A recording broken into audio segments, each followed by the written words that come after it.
Here he comes, Optin Waziri. I was just talking about him.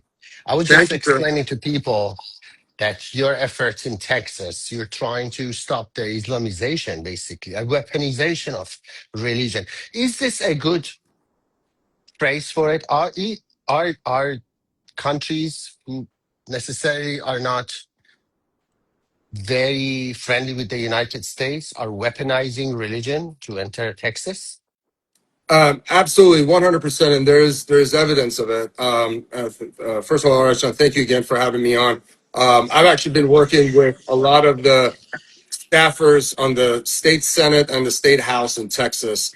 There is mosques popping up on every corner in Texas, and everybody in Texas is wondering where these mosques are coming from.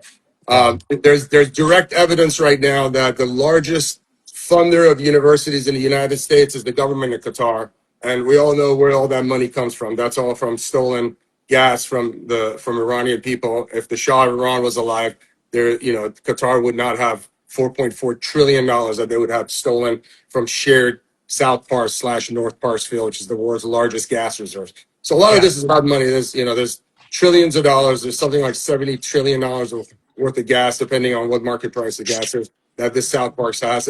And they're trying to, export their religion, and not just religion, not the most liberal part of Islam, but the most conservative Sharia laws that even most Muslims don't adhere to. And the reason they've chosen Texas as the battleground is because they realize Texans will not, stand for this. Texas is the only country, the only state in the nation out of the 50 states. It's the only one that used to be its own republic. It was its own country at one point. Texas is the only state that's allowed to fly its flag at the same height as the United States because of that respect, because it used to be its own country. And for that, because we have this culture of having guns, we have this culture, we don't let our rights be demolished. We don't just roll over. We have this famous saying in Texas with a picture of a gun, come and take it. They know that if they can get away with this in Texas, they're going to start, they could get away with it anywhere else in the United States. So they use Texas as kind of a breeding ground, as a training ground to see if they can get away with it. And they figure if they can build these mosques, and they're trying to pop them up in all these small towns in Texas that don't have any Muslim population. And the money, where this money is coming from on the Sunni side of these mosques, they're coming from Qatar. And on the Shiite part, which is a lot more dangerous, they're coming indirectly through the Islamic Republic through a lot of these foundations. And, Wow. for example, CARE, that the state of Texas just recently designated as a terror organization, CARE is a financing arm for Hamas. So Islamic Republic and Qatar are working together, trying to build these mosques, trying to build these Muslim-only communities. And what they're doing is they're hiding under the Constitution. They're hiding under legislation that was written specifically to protect churches and temples. And they're basically very sophisticated organizations are behind them. I think George Soros, Open Society Foundation, the Rockefeller Brothers Foundation, and then the governments of Qatar. Where's all this money coming from? So I've been very involved behind the scenes, helping the state of Texas, basically try to write legislation so this takeover doesn't happen. So what happened in Iran 47 years ago doesn't happen here in the United States. And today is an Let's important unpack day. it a little bit. Let's unpack it a little bit because what you're saying actually, a lot of people are digging into this, as you can imagine, and it's coinciding with the release of a lot of documents about the government of Qatar. I don't know if you noticed recently what you said about George Soros and the leftists. Um, basically, handbook how they were able to take over all these organizations that are quote unquote doing 501c's that are supposed to be non-profit, but they actually profiting a lot from this. Is that George Soros was able to take them over with $2.4 billion, according to Elon Musk. According to Elon Musk, he was able to take over all these think tanks, some of them like Quincy Institute that I saw you listed, or NIAC, with $2.4 billion, and he made twice as much money as that. With the government of Qatar, recently the new numbers are showing only Qatar is spending $15 billion in the United States in order to take over universities, in order to take over think tanks, in order to take over states like Texas. What are the numbers that you're hearing? What are the organizations that are helping government of Qatar and the government of Islamic Republic in order to weaponize religion against Americans. I mean, all you need to do is have a report dossier that basically outlines where all this money is coming from. There are two billionaire brothers, Iranian brothers, named Francis Najafi and Jamshid Najafi and Fashad Najafi. These two brothers, one of them is suing me right now in Dallas State Court personally for an Instagram story that I posted. I just asked a simple question, and there was an article in the Washington Beacon that said that these guys were funneling money through these lobby organizations. Francis Najafi is on the board of Quincy Institute. Quincy Institute treat a person right now. Wow. Yeah, Francis Najafi is not just some innocent bystander. He helped create NIAC. He helped create the Quincy Institute, and he's on the board of the Quincy Institute. Directly, him and his brother are giving about $1 million in funding to these organizations, but there's a lot of dark money. And for people that don't understand how dark money works is you can use a super PAC like the Rockefeller brothers or like George Soros Foundation. Yeah. And you could funnel 5, 10, 20, $100 million to any particular race, and it's untraceable. And one of the things, actually, his brother, Jamshid Najafi, made a mistake on one of these shell companies. He used the same address, 2525 Camelback Drive in Phoenix, Arizona. And it got traced in this article. He talked about it. But there could be hundreds of millions of dollars funneled. And by the way, NIAC also supported, big supporter of Ro Khanna and Thomas Massie. Who are Ro Khanna and Thomas Massie? The two people that orchestrated this whole no war with Iran. Trita Parsi right now on X is doing a victory lap that, he's praising President Trump that he hates usually, saying, they're going to get a deal done and the mullahs are going to go on their way. When Trita Parsi puts his dirty hands on anything, you should know that it's a terrible deal because Trita Parsi is a Bacha mullah. He's a mullah's son that came here and he's been involved and he learned from the best.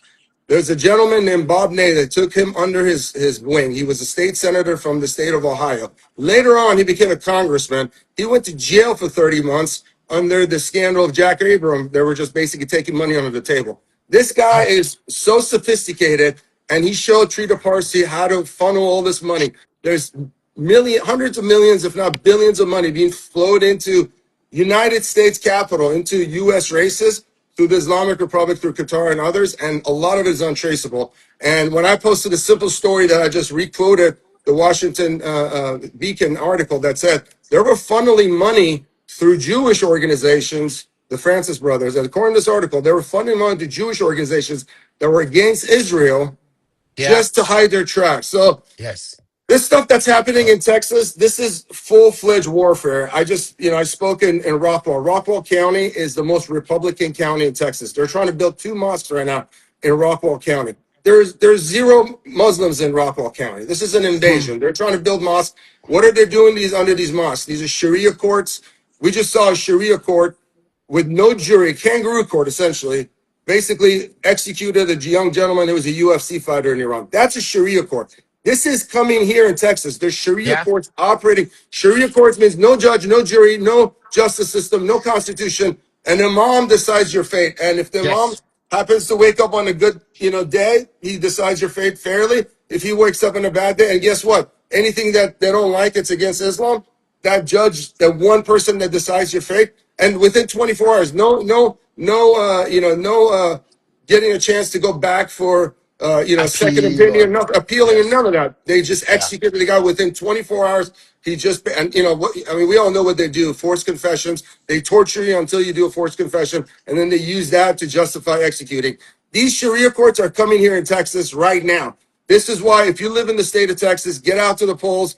We got to vote for Ken Paxton in the runoff. We got to vote. We got to get out there and vote. There's few candidates out there that we've endorsed. Ken Paxton, he's a supporter of President Trump. John Cornyn, 26 years ago, I was a volunteer in his campaign. John Cornyn is too old. Is just served too long. He's not. He's an old guard Republican. The old Bushies. We saw how they screwed up Iraq. We saw how they screwed up Afghanistan. They should have went to Iran, got rid of these mullahs. They absolutely made a huge failure. Cost the taxpayers $10 trillion. Today, President Trump on this Iran war has spent less than $30 billion. That's less than the Somali daycare fraud. And he's changing the world. And people are so frustrated with President Trump because he doesn't put his cards on the table. There's so many Iranians that are so quick to judge. They're Democrats that are acting as Republicans. They don't know. They don't know that the Democrats are the people that put these mullahs in place. They don't know that the only and the best way that you can support President Trump and make sure these mullahs are gone is going out to the polls and making sure you vote for Republicans. Voting for Republicans doesn't guarantee you that you're going to get your country of Iran back, but voting for Democrats will guarantee you that it will go back to the IRGC. So 100%. So you're running for Congress, obviously. Today is the runoff election for Senate. You talked about Senator Cornyn. I've talked to Senator Cornyn a few times. He's vocal against the regime in Iran, but as you said, his ideas are very old. And President Trump is supporting Ken Paxton. Today is the runoff election in Senate in Texas. I urge all Iranian Americans to go vote today. And also, when is the election for your office? How can Iranians who are in Texas help you? What are the websites that they can reach out to you, especially on this initiative that you're taking in order to take on Sharia law in Texas? How can Iranian Americans in Texas help your cause? So yeah, just to clarify, I ran for my primary was March 3rd. I lost. The gentleman that's actually going into he's not in the runoff. He's going to the November election. His name is Jay Scarborough. I'm supporting him. He's asked me to endorse him. He's also asked me to help him on the issue of the Islamification of Texas. Now, having said that, I'm going to run again in 2 years. I've gotten some amazing support, not just from Iranians, a lot of Americans, a lot of Jewish community, a lot of Texas Republicans are getting behind me. There may be a seat open. For example, a really good gentleman, Chip Roy. I voted for him. Others are voting for Mays Middleton. I think Chip Roy is the right person. A lot of people are saying he's anti-Trump. There's some Texas politics. We don't want to get into that. But Chip Roy is on the anti-Sharia caucus, as is Keith Self. Chip Roy is running for Attorney General. Once he runs for Attorney General, becomes Attorney General, his congressional seat's going to be open. There may be other congressional seats that are open. Right now, I'm not focusing on myself. I'm focusing on getting the Republicans elected. And more importantly, I'm focusing on getting Iranians mobilized. I started an organization that was Bijan Kian's organization in California with Mr. Saeed Dehnad and Hangam Abraham. They have the Iranian American Republican Council of California. I started the Iranian American Republican Council of Texas. Our website is lionandson.com or iarctexas.com or optin.com or optinvaziri.com. They all go to that organization. Currently, we have several members. If you join and become a member, I will give you at lionandson.com email address just to add a sugar on top to get you to join. We need 200 members in Texas under this organization to officially be recognized on the Texas GOP as a Texas GOP recognized Republican organization. A lot of Iranians have mobilized. We've gotten a lot of Iranians to go out and vote. People are messaging me from all kinds of social media, asking me who to vote for. My goal is go out there and vote for Republicans. There's an issue in Texas. We have the old guard Bush Republicans, and then we have the MAGA Republicans. Another gentleman that's running right now, Beau French, he's running for the Railroad Commission. This position is very important. The Railroad Commission is who basically issues the oil and gas leases in the state of Texas. With Texas potentially selling oil and gas Isn't he to a China. Congress right now? Isn't he a congressman, Beau French? No, he's not a congressman. Beau French, he was the chairman of the Republican Party of Fort Worth. He did a great job, raised millions of dollars. He is supportive of Iranian causes, supportive against the Sharia laws in Texas. So the candidates that we're endorsing, and so far we've endorsed Beau French and John Paxton. I've also voted for Chip Roy, and I personally voted for Chip Roy, Beau French, John Paxton. These are the three Thomas people that Smith. Iranians can vote today.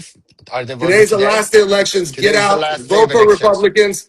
When you vote Yes. for Republicans, vote for the MAGA Republicans that support President Trump over the old Bushy Republicans. And then in November, we're going to get out to the voting booth. My job is also to entice other Iranians, not just to run for Congress, but to vote, run for city council, for mayor, for water district. Yeah. We need more Iranians to get involved in the political process. We need to get You have involved. to, Yes. when you become a citizen of the United States, I swore in 1997 here in Texas. When you swear in to become a citizen of the United States, you get all the benefits of becoming a United States citizen. There are two obligations that you have to return that favor as a new U.S. citizen. Number one is you have to go become in a jury, and jury appears when they call you to jury Yes. duty. You have to go to jury duty. Number two, the most important one, you have to vote. Iranians are historically not used to voting. Less than 8% of us vote. We got to get 100% Iranians voting here in the state of Texas. We're 200,000 strong. In California, in the United States, we're 2 million strong.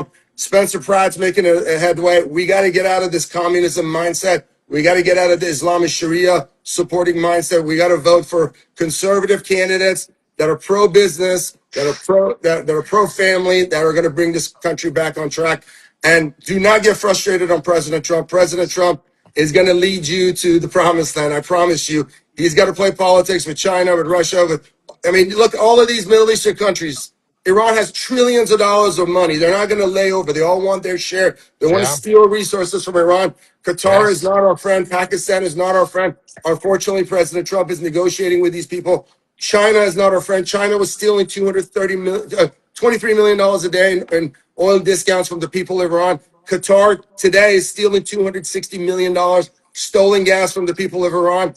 If you want to make a change in the United States, the right way to do it is not to demonstrate, to go to the polls and vote. And today in Texas, please get out. Please, please, please get out and vote for the most conservative Republican candidates that you can that will support President Trump. And in this case, Ken Paxton and Beau French in Go Texas. French. Please get out and vote for And these two Chip gentlemen. Roy. And Chip And Roy Chip also. Roy, yes. Yes. I've I was interviewed at an Chip Roy event with many times. Tommy Robinson, and I introduced Chip Roy, great gentleman. Oh, interesting. Hopefully, when he becomes the new Attorney General of Texas, his seat will be open for Congress. Hopefully, an Iranian can fill that seat. We need to get representation in Congress right now. We have -1 in the Congress of the United States. Right. That is quite true. All right, Abdin John, thank you so much for the time, for the update. You are a friend of Capital Report. You're a friend of Iranian people. You're a friend of American people. We hope to have you back again. Stay safe, stay out there, and keep the flag up, brother. Thank you. You're doing a great, amazing job, and we all appreciate everything you do every day for the people of the United States and for the Iranian people. So God bless you. God bless you. God bless the United States of America. God bless the people of Iran. Thank you. اگر آگاهی و رشد برات مهمه، پادکست ناجی برای توه. پروپاگاندا، پروژه های فریب، عدم قطعیت، ایدئولوژی